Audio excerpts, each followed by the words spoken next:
How to link your Apple account or Facebook account to your Madden 25 mobile game. So what you have to do firstly is you're gonna have to click on the setting icon right here, as you guys can see. Now from here, you're gonna have to click on this icon right here where it says link accounts. And you have all the accounts you could choose from. For example, you have sign in with Apple, and you could sign in with Apple, which I already did. You could click on EA and click on link. Now from here, it should take you to this page right here. So just wait a few minutes. Then it's gonna bring you to this page, and all you're gonna have to do is just log in, which I'm not gonna do, but you could do it. And you could also do the same thing for Facebook. Just click on link. It's gonna say continue.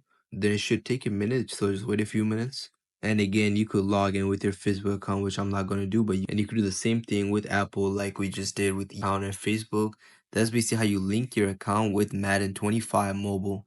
So if this would have helped you, make sure you like, subscribe, and leave a comment down below. Thank you for watching.